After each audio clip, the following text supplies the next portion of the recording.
2025 বৰ্ষত কোনকেইটা ষ্টক মাল্টিবেগাৰ হ'ব পাৰে মাল্টিবেগাৰ মানেতো গমেই পাইছে মাল্টিপ্লাই ইয়ৰ বেগ মানে এনেকুৱা ষ্টক যোনবিলাকে মিনিমাম দুগুণ ৰিটাৰ্ণ দিয়ে দুগুণ তিনিগুণ পাঁচ গুণ ছগুণ 10 গুণ ৰিটাৰ্ণ দিয়ে যোৱা বছৰ 2024 বৰ্ষত ভালেকেইটা ষ্টক মাল্টিবেগাৰ সাব্যস্ত হৈছে যেনেকে জোমেটো আছে ডিকসন টেকনলজি আছে মহিন্দ্ৰা এণ্ড মহিন্দ্ৰা ট্ৰেণ্ড ইত্যাদি কিন্তু এই বছৰ কোনকেইটা ষ্টকে আপোনাৰ ধন বৃদ্ধি কৰিব পাৰে তাৰে ওপৰত আজি আলোচনা কৰা হ'ব সো ইয়াতে মই পাঁচটা মান ষ্টক বিচাৰি উলিয়াইছো পাঁচটা বেলেগ বেলেগ সেক্টৰৰ পৰা আৰু কিহৰ ওপৰত বেছ কৰি মই এই ষ্টক কেইটা বিচাৰি উলিয়াইছো তাৰো ৰিজনটো মই কম আৰু শেষত মই কম যদি আপোনাৰ হাতত 1 লাখ টকা আছে বা 50,000 টকা আছে বা 10 লাখ টকা আছে পইচাখিনি কেনেকে বিনিয়োগ কৰিব তাৰ ওপৰত আলোচনা কৰা হ'ব গতিকে ভিডিওটো ইন্টাৰেষ্টিং হ'ব লাষ্টলৈকে চাই থাকিব ঠিক আছে সো ইয়াতে মই পাঁচটা সেক্টৰৰ পৰা পাঁচটা ষ্টক লৈছো আৰু সেক্টৰ কেইটা কি এটা হ'ল হেলথ কেয়াৰ সেক্টৰ মই কিহৰ কাৰণে লৈছো কাৰণ এইটো ষ্টক এইটো সেক্টৰ 37% ৰিটাৰ্ণ দিছে লাষ্ট ইয়াৰ মানে জানুৱাৰী 2024 ৰ পৰা ডিসেম্বৰ 2024 আৰু মই কিয় এইটো টপ পাৰফৰ্মিং সেক্টৰ এটা বাছি লৈছো কাৰণ জেনাৰেলি কি হয় কোনবা এটা পাৰ্টিকুলাৰ সেক্টৰ যদি মোমেন্টাম লয় সেই মোমেন্টামটো জেনাৰেলি 2-3 বছৰলৈকে কন্টিনিউ হৈ থাকে ঠিক আছে সো সেই কাৰণে মই টপ পাৰফৰ্মিং সেক্টৰ লৈছো কিন্তু হেতু গ্যাৰান্টেড নহয় বাট হা চান্সেস আছে সো হেলথ কেয়াৰ সেক্টৰটো মই লৈছো কাৰণ যোৱাবাৰ এটো হাইয়েষ্ট ৰিটাৰ্ণ দিছে 37% ৰিটাৰ্ণ দিছে তাৰ পিছত কনজিউমাৰ ডিউৰেবলস এটো 37% ৰিটাৰ্ণ দিছে ৰিয়েলটি 33% অটো সেক্টৰ দিছে 31% এন্ড এটো চাই পেলাই চাগে আপুনি অলপমান আচৰিত হৈছে মিডিয়া সেক্টৰটোৱে -25% ৰিটাৰ্ণ দিছে সো এইটো সেক্টৰ মই কিয় লৈছো ইয়াৰ ৰিজনটো মই কম ব্লগ এতিয়া প্ৰত্যেকটো সেক্টৰৰ পৰা আমি এটা ষ্টক চাই লওঁ কোনটো ষ্টকত বিনিয়োগ কৰিব পাৰি মই অলৰেডি চাই থৈছো ষ্টক কেইটা মই এটাকে ষ্টক আপোনালোকক দেখুৱাম এতিয়া ঠিক আছে সো হেলথ কেয়াৰৰ পৰা মই যোনকেইটা ষ্টক লৈছো যোনকেইটা নহয় একচুয়ালি মই এটা ষ্টকে লৈছো প্ৰত্যেকটো সেক্টৰৰ পৰা হেতু মই এতিয়া দেখাই আছো ঠিক আছে সো মই কিহৰ কাৰণে লৈছো হেতু ইয়াতে আপোনালোকে গমে পাব মই ৰিজনটো কৈ দিম সো হেলথ কেয়াৰৰ পৰা মই যোনটো ষ্টক বাছি লৈছো হেতু হেলথ কেয়াৰ প্লাস ফাৰ্মা সেক্টৰৰ ভিতৰত পৰে হেতু হ'ল ডক্টৰ ৰেড্ডি ঠিক আছে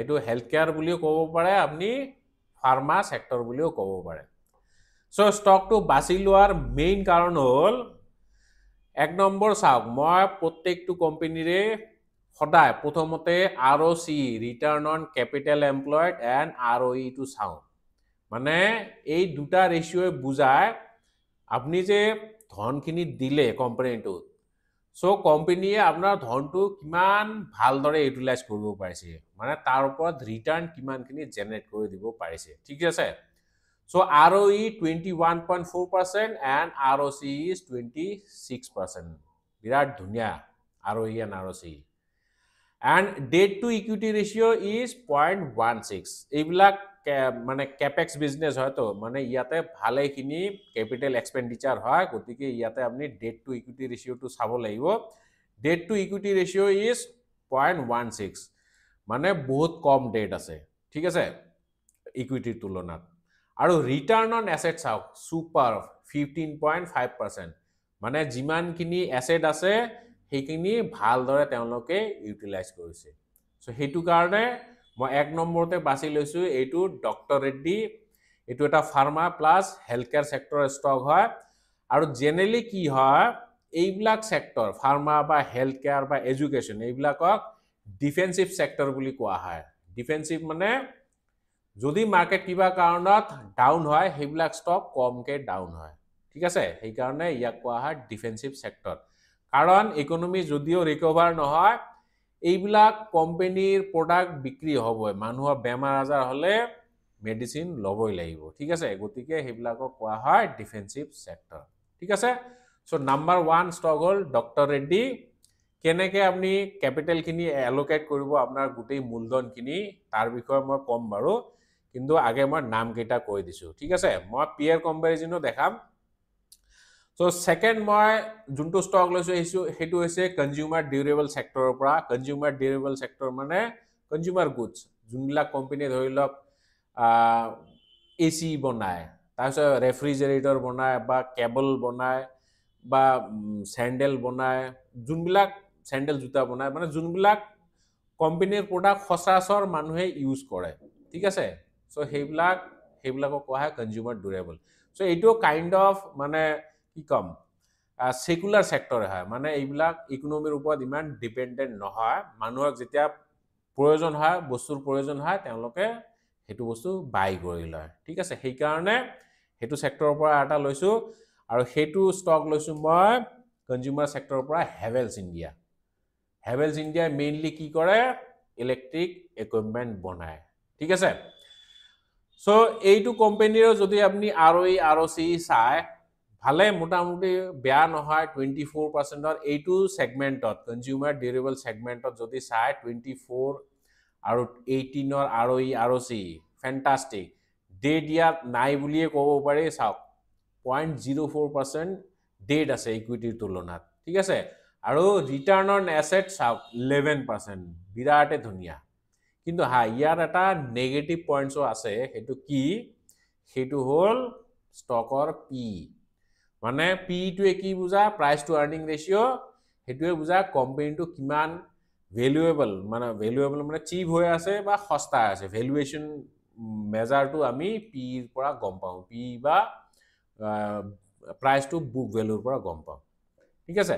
চ' এইটো অলপমান এক্সপেঞ্চিভ দেখুওৱা গৈছে, 75 টাইমছ মানে পি হৈ আছে, ঠিক আছে। এইটো অলপমান এক্সপেঞ্চিভ, কিন্তু এক্সপেঞ্চিভ হোৱা সত্ত্বেও মই এইটো ষ্টক কিয় বাছি লৈছোঁ, যদি আপুনি পিয়াৰ কম্পেৰিজন কৰে এইটো ছেগমেণ্টৰে, ঠিক আছে, হেভেলছ ছেগমেণ্টৰে, মানে ইলেক্ট্ৰিক ইকুইপমেণ্ট বনোৱা কোম্পানীৰ ভিতৰত যদি আপুনি চায়, আম্বাৰ এণ্টাৰপ্ৰাইজ বুলি এটা আছে। এইটো ভাল ষ্টকে হয়, কিন্তু ইয়াৰ পি দেখিছেনে কিমান?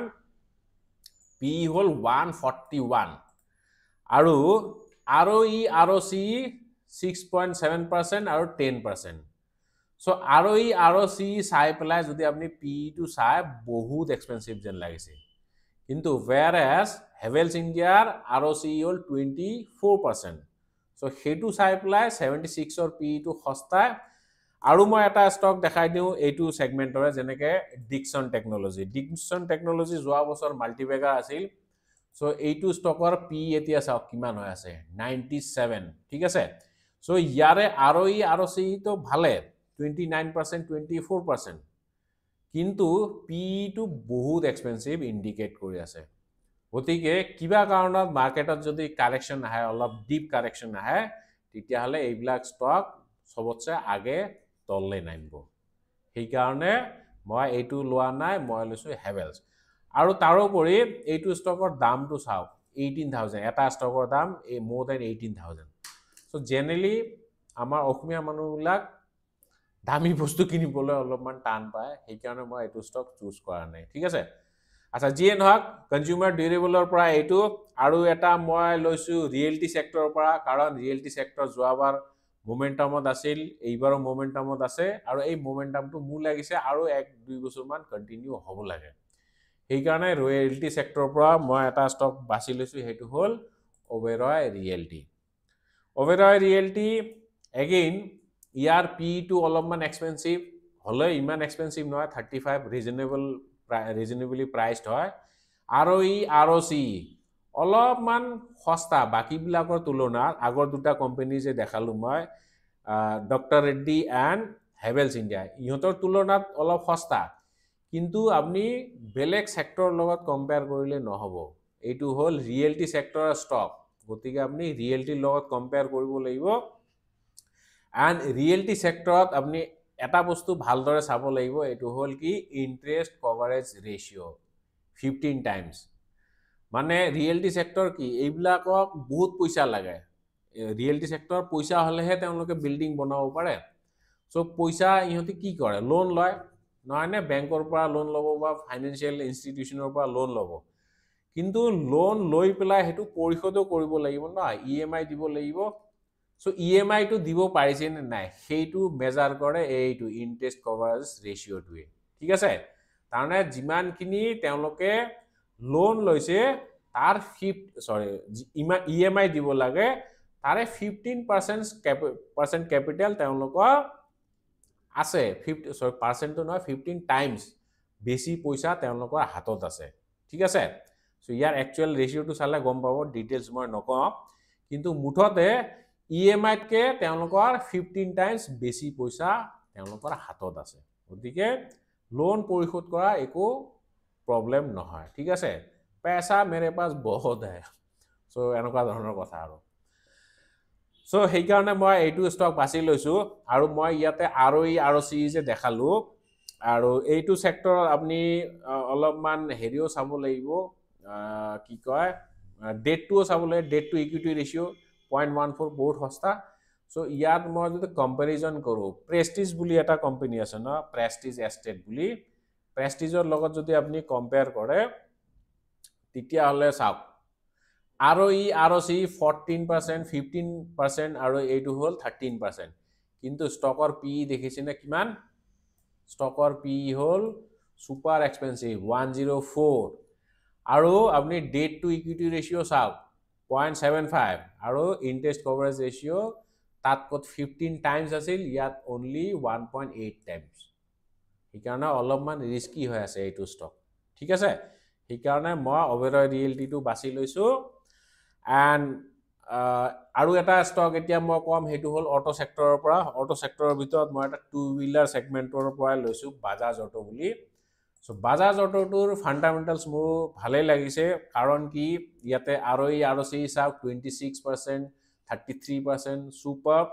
ডেট টু ইকুইটি ৰেশিও বহুত সস্তা, মানে সস্তা ইন দ্য সেন্স বহুত কম ৰিস্কি হৈ আছে, কাৰণ কি তেওঁলোকৰ ডেটটো বহুতেই কম 0.17, ঠিক আছে। সো সেইকাৰণে মই এইটো ষ্টক বাছি লৈছো, আৰু ইয়াৰে PE চাওক 34, বহুত সস্তা হৈ আছে এইটো প্ৰাইজত। এটা ষ্টকৰ দাম যদিও 9,000 ওচৰা-ওচৰি, তথাপিও কিন্তু এইটো সস্তা PE চাই পেলাই। মানে চাওক আপুনি যেতিয়া ষ্টকত বিনিয়োগ কৰিব ন, কেতিয়াও প্ৰাইচটো নাচাব, সদায় কোম্পানীটোৰ ভেলুটো চাব লাগে, ঠিক আছে। সো কোম্পানীটো অভাৰ ভেলুড হৈ আছে নে চিপ হৈ আছে, সেইটো আপোনালোকে এইটো প্ৰাইচ টু আৰ্নিংছ ৰেশিওৰ পৰা গম পাব, ঠিক আছে। আৰু ইন্টাৰেষ্ট কভাৰেজ ৰেশিওটো ক'বই নালাগে। আৰু ইয়াৰ লগত যদি মই এটা পিয়াৰ কম্পেৰিজন কৰোঁ, যেনেকৈ অশোক লেলেণ্ড বুলি এটা কোম্পানী আছে, অশোক লেলেণ্ডৰ যদি আপুনি PE চাই বা ROE ROCE চাই, সেইবিলাক চাওক 15, ঠিক আছে। ROE ROCE ৰিজনেবল, কিন্তু ইয়াতে এটা ইন্টাৰেষ্টিং বস্তু চাব লাগিব, ডেট টু ইকুইটি ৰেশিও 4.3, মানে ইকুইটিতকে ডেট তেওঁলোকৰ বহুত বেছি হৈ আছে, বুজি পাইছে। সো মানে কি কম, অকাততকে বেছি লোন লোৱা আছে, গতিকে এনেকুৱা ধৰণৰ কোম্পানীবিলাক অলপমান ৰিস্কি হয়।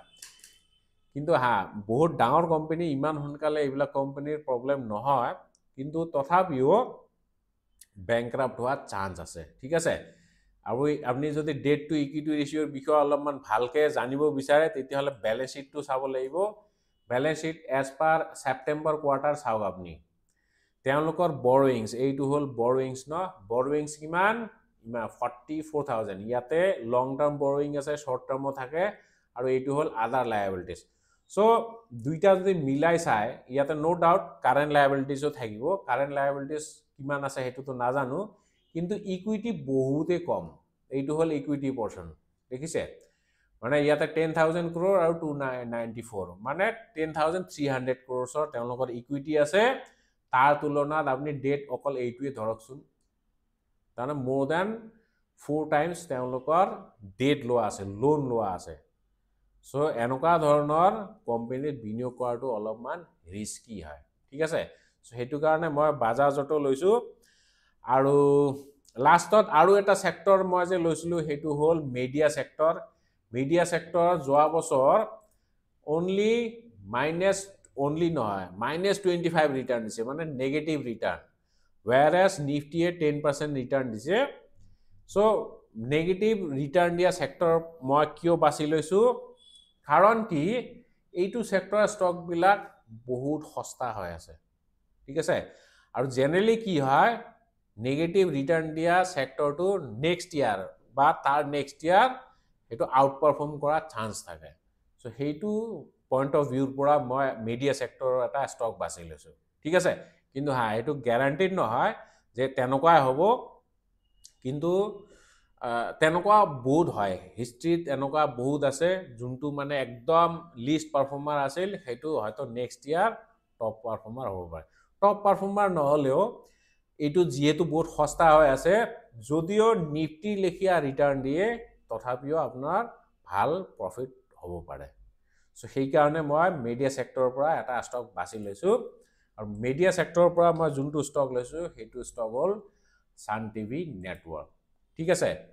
কিহৰ কাৰণে মই বাছি লৈছো এগেইন ইয়াতো আপুনি আৰই আৰসি চাব লাগিব 2619 আৰু ষ্টকৰ পি চাওক 14 মানে বহুত সস্তা ঠিক আছে আৰু ৰিটাৰ্ণ অন এসেট চাওক সুপাৰ দেখিছেনে প্ৰায় 18 টাইমছ আৰু ইন্টাৰেষ্ট কভাৰেজ ৰেশিওটো কবই নালাগে এন্ড ইয়াতে আপুনি আৰু এটা বস্তু চাব পাৰে কাৰেন্ট ৰেশিও মানে কি কাৰেন্ট এসেট বাই কাৰেন্ট লায়াবিলিটিজ মানে ইয়াৰ পৰা আপুনি বুজি পায় যে কোম্পানীটো ক্যাশ ৰিচ কোম্পানী হয় মানে পইচাৰ প্ৰবলেম নাই যোনখিনি কাৰেন্ট অব্লিগেশন আছে সেইখিনি কাৰেন্ট এসেটে দি তেওঁলোকে ফুলফিল কৰিব পাৰে মই ডিটেইলছ ব্যালেন্স শীট নেদেখাও বাৰু কাৰণ হয়তো কিছুমানে আপোনালোকৰ মাজত ব্যালেন্স শীটটো ভালদৰে বুজি নাপায় বাই দা ওয়ে মই ফান্ডামেন্টাল এনালাইসিছৰ ওপৰত কোৰ্স এটা ডিজাইন কৰি আছো কোৰ্সটো এতিয়াও কমপ্লিট হোৱা নাই হয়তো বিহুৰ আগে আগে হ'ব পাৰে হেতু অসমীয়াত আছে ইয়াতে মই ব্যালেন্স শীট ক্যাশ ফ্লো তাৰ পিছত পিএনএল স্টেটমেন্ট কেনেকৈ এনালাইসিস কৰিব লাগে ৰেশিও এনালাইসিস কেনেকৈ কৰিব লাগে মুঠতে ভাল ষ্টক কেনেকৈ বাছি উলিয়াব লাগে ইনভেষ্টমেন্টৰ কাৰণে সেই কোৰ্সটোত মই দেখাইছো হেতু মিড জানুৱাৰী মানত পাবলিশ হ'ব লাগে ঠিক আছে সো আমাৰ ইউটিউব চেনেলত বা টেলিগ্ৰাম চেনেলত গম পাই যাব আচ্ছা যিয়ে নহক এইটো ষ্টকটো মই লৈছো আৰু ইয়াৰ এইটো লোৱাৰ মেইন কাৰণ কি পেয়াৰ কম্পাৰিজন আপুনি যদি ইয়াৰে এইটো সেগমেন্টৰ বেলেগ ষ্টক লয় যেনেকৈ ডেন নেটৱৰ্ক আছে ঠিক আছে এইটো ফাৰ্মাটো নহয় মিডিয়া সেক্টৰৰ ষ্টক হয় সো ডেনৰ লগত যদি আপুনি কম্পেয়াৰ কৰে তেতিয়া হলে তো বহুত ভাল বুলি ক'ব লাগিব কাৰণ কি ডেনৰ দেখিছে আৰই আৰসি বহুত সস্তা মানে বহুত কম ঠিক আছে ডেট নো ডাউট বহুত কম আছে আৰু তেওঁলোকৰ ইন্টাৰেষ্ট কভাৰেজ ৰেশিও ভাল কাৰেন্ট ৰেশিও ভাল আছে কিন্তু ইয়াতে return on equity and return on capital employed বহুত কম মানে ডেট ফান্ডৰ নিচিনা ৰিটাৰ্ণ গতিকে এনেকুৱা কোম্পানীটো আমি কেতিয়াও বিনিয়োগ নকৰো সেইকাৰণে মই এইটো এভয়েড কৰিছো আৰু মিডিয়া সেক্টৰৰ আৰু এটা ষ্টক মই দেখাইছো নাজাৰা টেক বুলি এটা ষ্টক আছে এইটো নাম থকা ষ্টক হয় ষ্টকটোৰ আৰই আৰসি তো বহুতে কম কিন্তু ভ্যালুয়েশন চাওক 93 পি গতিকে এইবিলাক ষ্টকত কেতিয়াও বিনিয়োগ নকৰিব ঠিক আছে সো মুঠতে ইয়াতে মই পাঁচটা ষ্টক আপোনালোকক দেখালো পাঁচটা বিভিন্ন ধৰণৰ সেক্টৰৰ পৰা এটা হ'ল হেলথ কেয়াৰ সেক্টৰৰ পৰা consumer durable sector reality auto আৰু মিডিয়া কিহৰ কাৰণে লৈছো গম পাইছে এতিয়া প্ৰশ্নটো হ'ল আপোনালোকে যে এই পাঁচটা ষ্টকত বিনিয়োগ কৰিব কি বেসিছত বিনিয়োগ কৰিব মানে বেসিসটো নহয় কিমানখিনি ধন বিনিয়োগ কৰিব কোনটো ষ্টকত যদি আপোনাৰ হাতত 1 লাখ টকা আছে ঠিক আছে 1 লাখ টকা যদি আছে একো বেছি মাথা মাৰিব নালাগে প্ৰত্যেকটো ষ্টকতে আপনি 20000 কে লগাই দিয়ক পাঁচটা ষ্টকত 20000 কে 1 লাখ টকা হ'ব ঠিক আছে যদি 50000 আছে তেতিয়া হলে 10000 কে লগাওক আৰু যদি 10 লাখ টকা আছে তেতিয়া হলে 2 লাখ কে লগাওক এটা ষ্টকত সো এনেকুৱা কৰিলে কি হ'ব আপোনাৰ পোৰ্টফোলিওটো একদম ডাইভাৰসিফাই হৈ থাকিব ঠিক আছে আৰু ডাইভাৰসিফাই কিয় কৰিব লাগে ওয়ারেন বাফে কি কৈছিলে don't put all your eggs in one basket এটা বাস্কেটত কেতিয়া আটাইকিটা কণী নথব যদি বাকেটটো বা বাস্কেটটো পৰি যায় গোটেইকেইটা কণী ভাঙি যাব পাৰে ঠিক আছে গতিকে এটা ষ্টকে যদি কিবা কাৰণত ৰিটাৰ্ণ দিব নোৱাৰিলে তেতিয়াহ'লে বাকি আৰু 4টা ষ্টক থাকিব ন সেইকেইটা মেকআপ কৰি দিব গতিকে সেইকাৰণে সদায় ডাইভাৰ্সিফাই কৰি পেলাই বিনিয়োগ কৰিব লাগে এটা ষ্টকত কেতিয়াও গোটেইখিনি ধন লগাব নালাগে সো আজি স্যাটাৰডে হয় মই স্যাটাৰডে জেনাৰেলি এটা ষ্টক লওঁ আৰু ফান্ডামেন্টাল এনালাইসিস কৰো কমপ্লিট এনালাইসিস কৰো কিন্তু আজি মই ভাবিছো এটা বেলেগ ভিডিও বনাও কাৰণ নতুন বছৰত সবে ৰেজলিউশন লয় যে এই বছৰত মই পইচা অলপমান হাসিম বা ইনভেস্ট কৰিম সেই কাৰণে মই এই ভিডিওটো বনালো নেক্সট উইকত মই কোনটো ষ্টকৰ ডিটেইলছ ফান্ডামেন্টাল এনালাইসিস কৰিম কমেন্ট কৰি পেলাই তলত জনাব যাৰ ওপৰত বেছি কমেন্ট আহিব সেইটো ষ্টকৰ ডিটেইলছ এনালাইসিস কৰিম এন্ড শেষত মই এটা ডিসক্লেইমাৰ দিব বিচাৰো এইটো কমপ্লিট এডুকেশনাল পাৰপাসৰ ওপৰত ভিত্তি কৰি পেলাই বনোৱা হৈছে মানে যদি আপনি বিনিয়োগ কৰিব বিচাৰে নিজৰ ফাইনান্সিয়াল এডভাইজৰৰ লগত কনসাল্ট কৰিহে বিনিয়োগ কৰিব সো যিয়ে নহওক লাষ্টলৈকে ভিডিও চোৱাৰ বাবে অশেষ ধন্যবাদ জয় আই অসম